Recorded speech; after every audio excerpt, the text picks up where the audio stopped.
I wanted to introduce now Barbo Karlen, who is the author of And the Wolves Howled, and Barbro is also a champion equestrian. Barbro is also the reincarnation of Anne Frank, and she obviously is the author of the Diary of Anne Frank, which is the second most read document in the world next to the Bible. Barbro, can you tell us a little bit about your book, And the Wolves Howled, and your story? Yes, I will. Good afternoon, everybody, and thank you for having me here. I'm very happy to come here, and thank you, Walter, for inviting me. I will start to read just a few lines from my book, just to get us started. And it's called Memories from the Past. The darkness closes tighter and tighter around her. She's weeping and afraid. Her little body is shaking, and she's drenched in sweat. She can hear them running up the stairs. The shouted orders pierce her body like knives. Dogs are barking, and with a crash the door is kicked in.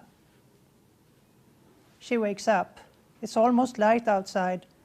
The birds are singing, and everything is quiet. Still not quite out of her dream, she dries away the tears from her face. So this is about what my childhood was like most of the time. I had these horrible dreams for as long as I can remember. And when I was about 2 years old, I told my mother that my name was not really Barbro, it was Anne. And of course my mother didn't know what to say, and she didn't really understand it, I guess. So she just thought that I had very lively fantasy. And I kept having my dreams, and I tried to find out how strange it was that I was living in two worlds at the same time. I know my name was Anne Frank, but they insist calling me on Barbro. And my parents insisted me to call them Mom and Pa, and I knew they were not my real parents. So it was a very difficult situation to grow up like this, because I had no one to talk to. And even though my parents were very, very loving and caring, they didn't want to deal with this. So they just pushed me down when I talked about it. So the years went past, and I kept telling them that my name was Anne, and that my father was soon going to come and get me, and I was going to leave them. And my mother got so worried, so she took me to a psychiatrist because she thought I was crazy. And at that time, I was about 6 years old at that time. So I have found out that it was not really a good thing to talk about, because everybody got so tense when I tried to explain to them what I experienced. So I realized that this doctor that was supposed to talk to me would be like any other adult and just make me feel bad about it. So I didn't tell him anything about it. I was just like a normal 6-year-old happy girl. And he said to my mother that she is as normal as she can be.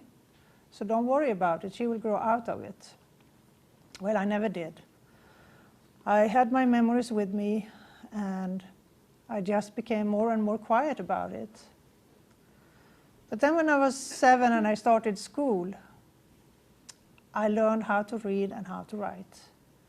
And that was a wonderful, wonderful relief, because now I could write. And I could tell the paper everything that I couldn't tell anyone else. Because when I wrote it, I could throw it away, which I did. Most of it I threw away right away. But a lot of pieces of paper were spread around in my room. And it was everything from poetry to little stories, thoughts about the higher power, reincarnation, where we came from, where we were going. And one day, a friend of the family found all these pieces of papers laying around everywhere. And he read it, and he gathered it, and he asked my parents if he may take it and show it to a publisher, and they said, by all means, we don't care. She had done that for so many years, so we didn't even think about it. At that time, I was about 11 years old. So he gathered everything he could find and asked me for more, and I just gave him what I had. And before I knew it, my first book was published called Man on Earth, and that was published when I was 12. And it kind of took off from there because I was so young and there was a lot of publicity around it. But nothing that I had memories from being Anne Frank or anything, because I had decided not to talk about it anymore. I was, not to say ashamed, but I was feeling really awkward. Because in school I realized that Anne Frank was a famous person. And the first time I heard about that, I was shocked actually. Because all of a sudden my teacher started to talk about Anne Frank, and here I was knowing that I was Anne Frank, and how can she talk about me? How it didn't really work for me. And then eventually, of course, she told about the diary and about everything. So I realized pretty soon that it was not very smart to go around and say that I had been Anne Frank. So I just became very quiet about it. Also, when I was 10 years old, I go back a little bit in time here, when I was 10 years old, my parents decided to take me and themselves for a trip around Europe to see the big cities, London, Paris, Amsterdam, Berlin. And so we went on our trip, and eventually we came to Amsterdam. We stayed in a hotel, and my parents wanted to see, of course, everything that was worth seeing in Amsterdam, and Anne Frank's house was one of it. And I guess at that time they had just said that my talk about Anne Frank and everything was fantasies, and they had just dismissed it more or less. And we were at the hotel room, and my father said that let's do the Anne Frank house first. So I called for a cab. And I found myself saying to them, we don't need a cab, we're not far away. And I knew exactly where we were. And he said, how can you say that? You've never been here before. I said, well, I don't know, but let me show you the way. I know it's not far. So they said, okay. So they walked with me, and I took them there, and we walked for maybe 10 minutes, and it was a little bit crisscrossing the streets. And when we came, I said, it's around the next corner, and we will be there. And we were, and of course both my parents, they were like, what is happening here? But they didn't say much. And then when we came up towards the house, I saw that the steps outside were different, were changed. So I stopped and I said, it's strange, they have changed those steps. And still my parents didn't say anything. And we went in, paid our tickets, and when I came into that house, it was the most horrifying feeling I have ever had. Because all of a sudden I was back to my dreams. I recognized everything I had seen ever since I was a little child. And I took my mother's hand, and when she felt how cold I was and sweaty I was, she said, my God, what's the matter with you? Don't you want to go in here? And I said, yes, I want to go. Just want to hold your hand. And we walked up those stairs, and we came up to the room where Anne Frank had lived. And I was absolutely terrified. But there was a part of me that wanted to see it. And I guess to see if I remember if I had the right pictures, and if everything was the same way that I knew it should be. So when I looked at one of the walls, I saw all these pictures from newspaper magazines that was cut out, and it was from movie stars and song stars and things. And it made me feel almost happy, because I said to my mother, look, the pictures are still there. And it was like almost coming home. And she said, what pictures? And she looked on the wall, and I looked on the wall, and there were no pictures there. I said, what do you mean? What are you talking about? I said, I saw those pictures on the wall and I know they have been there. So she said, wait a minute. So she walked over to one of the guides that worked there and said, tell me, has it ever been pictures on this wall? And the guide said, yes, we just took them down a couple of weeks ago because Anne Frank put them up there, but we took them down because people are taking them and they're touching them and they will all be destroyed. But now we're putting them in a frame and glass so no one can destroy them, but they will be up again. And I think that was the moment where my mother realized that it was not fantasy. Something had happened that was bigger than she could understand. So she just, hugged me and said, I understand, and you're not alone anymore. So I asked her if I could leave because I just couldn't be there anymore. And of course, my father, he was interested in seeing all the documentary papers and everything that was there. So they wanted to stay, and I promised them that I will just go outside and I will wait for you outside. So they let me go, and I walked down those stairs. And I was crying, I tell you, I was crying. And I was so scared. It was terrible. I walked down, and then when I was almost down, I see this man in a green uniform coming up behind me and hitting his arm over me. And I swear to you, he was so real like you are to me now. I know he was there. So I tried to shelter myself. I fell, and I fell down on the floor, and I was laying there. And when I looked up, I saw all these tourists standing there looking at me. And there was, of course, no man in a green uniform. So I stumbled out, and I waited outside for my parents, and they finally came out. And like I said, at that time, my mother realized that I actually had been Anne Frank and that I had lived before. She totally accepted it. And from that day on, she became very spiritual herself.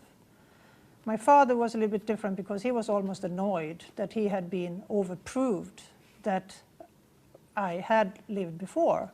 He didn't want to be overproved. He just wanted to live in his Christian world where everything was set right. So he said that, well, I can't understand how you could show us the way here, how you could see the steps and how you could see the pictures and everything. And I admit that you have probably been here one way or another before, but that's it. You are the only one, and I don't ever want to talk about this again. So, and that was fine with me because I got the support from my mother, and I finally felt like I had been there and I had dealt with it, and I hoped that I could put it behind me because I really didn't want to deal with it. I didn't want to talk about it anymore. So I kept on writing my books, and that was my way of letting it out. But I didn't have any need whatsoever to tell people that I knew I had been Anne Frank or that I had memories or whatever. And I actually never thought I would. If someone had said to me just 6-7 years ago that you will go out and speak in public and even write a book about you have being Anne Frank, and I would have said, never, that would never happen. But you see, you should never say never. So I will tell later why everything changed. But as I grew up, when I was about 15, my memory slowly started to fade away. And I was so relieved. It was like getting a new life. All of a sudden, I started to become Barbro more and more. I could enjoy my friends, my riding. I was riding horses, and I wrote my books, and these memories just came further and further away from me. When I was about 16 or 17, I never had any bad dreams. I really didn't have any memories at all. I just remembered that I have had memories, but I didn't have to deal with it at all. So I was actually very, very happy. And I thought everything was behind me. boy, was I wrong, I tell you. When I was 18, I got married, a very short marriage, and I had a son that was born when I was 19. And me and my son was alone, and I raised him by myself together with my mother, more or less helped me. Because when I was about 23, I realized I couldn't make a living out of writing books and supporting my son and myself and everything, and I felt it was kind of not responsible to just rely on people wanting to buy what I wrote. At that time I had written about 10 books that was published. And they sold, and they were translated into different languages and everything, but still it was not responsible not to have an education where I could have a proper profession. So I thought, what should I do, and what can I become? What can become out of me? And my choice may seem very strange, but growing up, and even when I was older, even though I didn't have my memories left, I still had very difficult moments with certain things. And among those things was uniforms. Police in uniforms was always terrifying.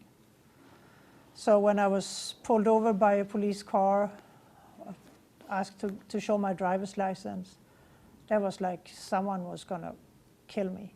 I mean, it was so terrible. And more than once I was thinking about trying to get away from them, which I never did, luckily. But I think if I hadn't done anything to that so-called phobia, I would have been in real trouble sooner or later. So, and also I was riding horses, and as everybody knows, that's a very expensive sport to have, very expensive interest. So I put these two things together, and I said to myself, why not become a mounted police officer? Then I can ride and get paid for it, and I put myself in a uniform, and maybe I can be normal and accept that uniforms are not killing machines. So I did. I went to the police academy in Stockholm, because I'm born in Sweden, as you might know. And I went there for 1 year, and I went through all the deals with the law books and driving and whatever you have to do as becoming a police officer. And after 3 years of education, I came into the mounted police in Gothenburg, on the west coast of Sweden. And I started to work as a mounted police officer training the young horses, which was wonderful. I loved it. And I did that actually for 15 years. And that was a long time, especially when you consider that things started to happen in the mounted police force that actually led to this book and led to everything coming back to me, which is very strange. I had often wondered, why did I remember my past life? Why do I have these memories, and why don't you have them? Or my mother had them? Or why was I different? And I never figured it out. I thought it was kind of unfair almost, because it made my childhood so difficult.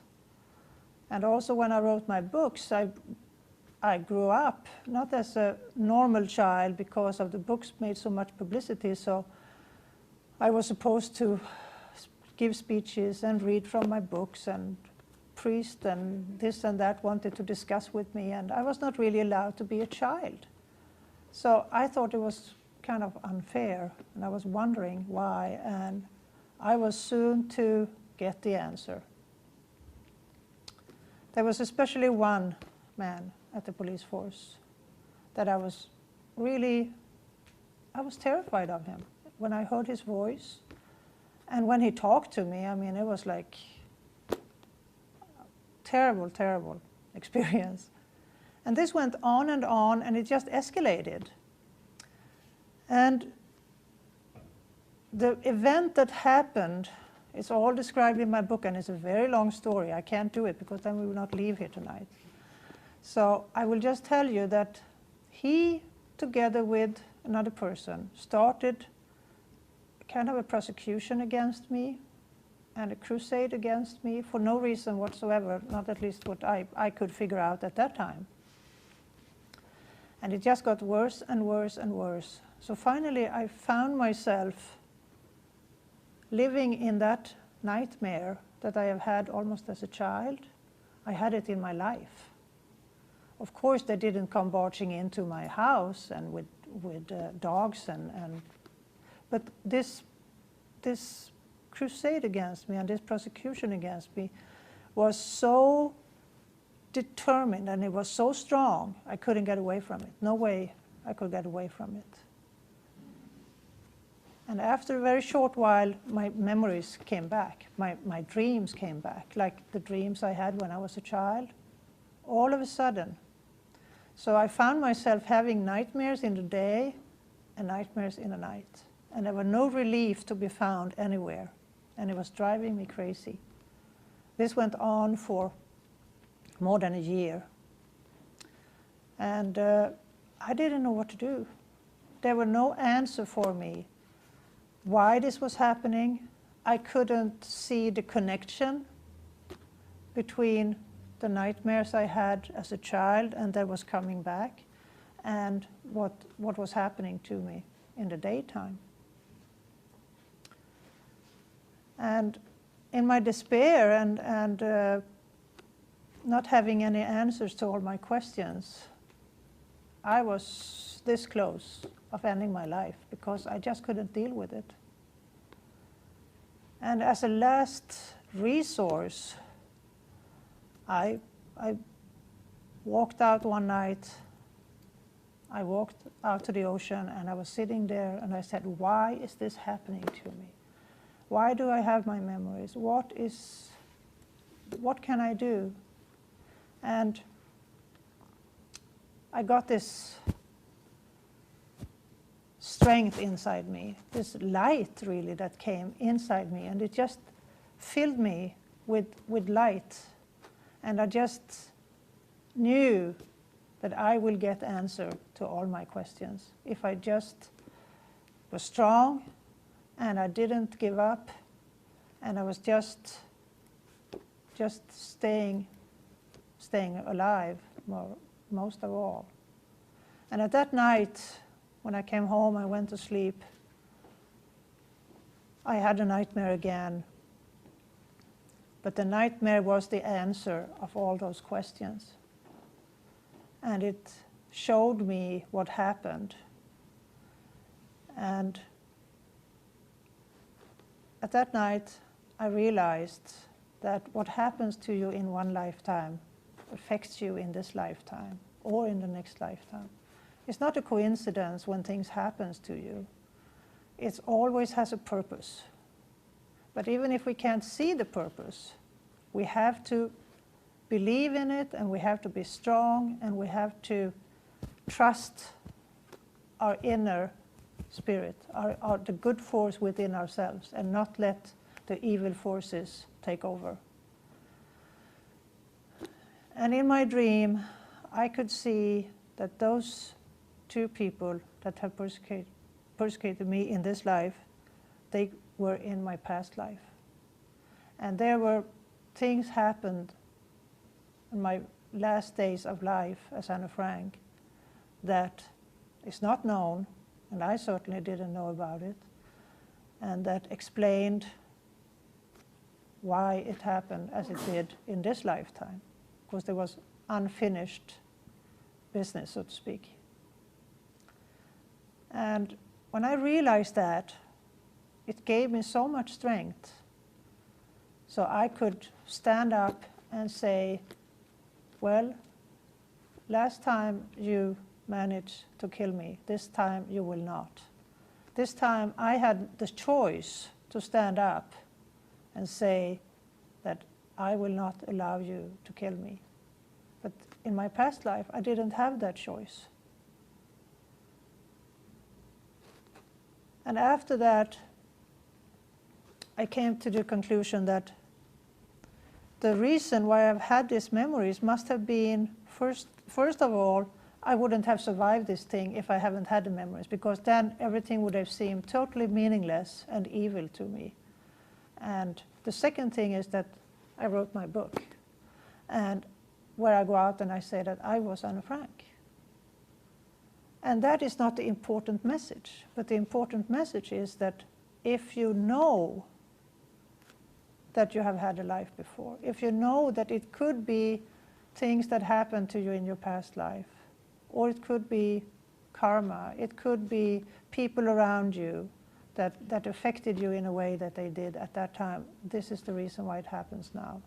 You don't have to remember your past life, but I think that it makes it easier for you if you know that you had one.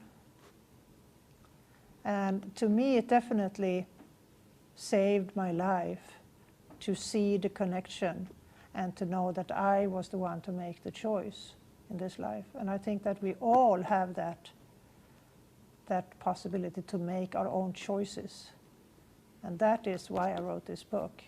So if anyone that reads this book can see what I went through and say that then I can go through what I have to meet and face too, then it was worth it, because I knew that a lot of people would react negatively for me coming out saying who I was. But I couldn't make up another name or say that I was another person in order to write my book. I had to tell the whole truth.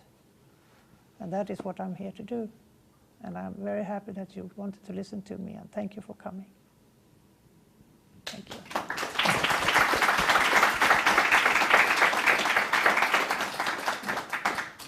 So does anybody have any questions?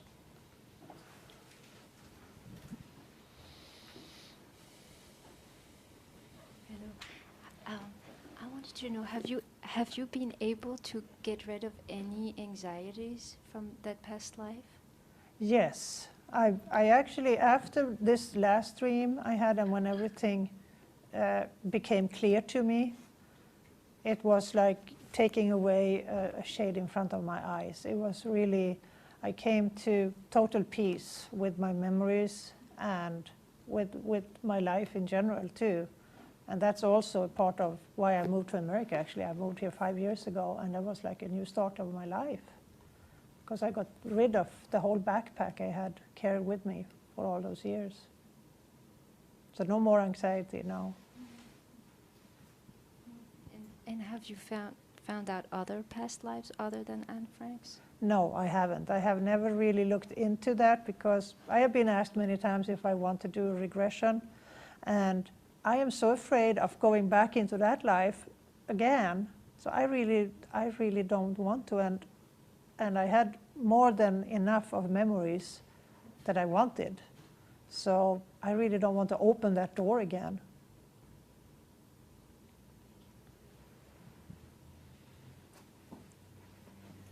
Thank you. Now that you've grown up to be a woman, and you know that in that life you were a young girl who didn't survive past her adolescence, how does those thoughts to you of what you had then compared to how far you've progressed now? Well, that is a very difficult question. Because, like I said, my memories faded away when I was about 15. And I think that is about the same age where I left my life. And I didn't have any memories after that until these difficult times came up. And of course it has sometimes struck my mind that if I hadn't died in my past life, I would have been about 80 years old now. And, you know, that's kind of a weird feeling. But other than that, I just can't really relate to what you're saying there, that being an adult woman now and a child at that time. Well, I mean, the idea is that that child that you previously know you have experienced didn't get to experience being an adult woman, and now you get to carry that with you. Do you feel that there's a continuance there? Yes, in a way it is, because I know that I wanted to write books. I know that I wanted to be famous, you know. And I'm not famous, but I have written my books, and I have pursued that. And I have got my message out to a lot of people about what's important in life and that you have to believe in the good forces. And that was very important to me as Anne Frank, and I have been able to Succeed in this one. yeah, I have been. Very good, thank you. Were you able to meet any of Anne Frank's relatives or friends? And if you did, how did they react to you? Yes, as a matter of fact, I was introduced to Anne Frank's last living relative that is her cousin and that lives in Switzerland. And I was introduced to him about 6 years ago by my publisher in Switzerland. And this Buddy Elias is a name, the cousin of Anne Frank, and he had heard about me having memories as Anne Frank because my publisher knew about it, even though I didn't write about it, but he knew about it. So he had told Buddy Elias this, and Buddy said that he wants to meet me, even though he didn't believe in reincarnation. And I think that he was curious just to see what person would go around and claim that she had been Anne Frank. So my publisher told me when I was there for a book signing, they said that there's a famous actor, which Buddy Elias is actually a famous actor, that wants to meet you because he has read your books. So my publisher didn't tell me who he was. So we were invited there for dinner, and we went there, and I knocked the door, and Buddy opened, and at the same moment we just fell in each other's arms. He was crying and I was crying, and we just sat alone for 2 hours, and we just talked and talked and talked. And Buddy is the president of the Anne Frank's Foundation, which is a very powerful foundation with a lot of money. And as a president of the foundation, he's in a very vulnerable situation, of course. So when he went out to newspapers, when they asked him about me, and he went out there and he said that I really believe that she was Anne Frank. If anyone was Anne Frank, it's Barbro. It was after my book was published. So he came right into the hot fire there. And when I wrote my book, I also sent the manuscript to Buddy first, and I said, it's you to read this book, and it's you to decide if it's going to be published or not. And he read it, and he sent it back to me, and he said that it's your story, and it has to be published. So without him, it wouldn't have been. But when he went out and said that he really, supported me and my book and everything, he was almost killed. I mean, they went after him like crazy. And they wrote big articles about him, how the president of the Anne Frank's Foundation could be so crazy and believe in such stupid things, and where would this lead eventually with royalties and, all these stupid things. So, and he's an older man. I mean, he's 75 years old. And he got so affected by this, he almost had a heart attack. And he was really, really in bad condition for a while. And I just said to him and his wife too that, you just can't do this. You have to back off here and just don't make any statements. And he said, that's what I'm going to do. I'm not going to talk about it anymore.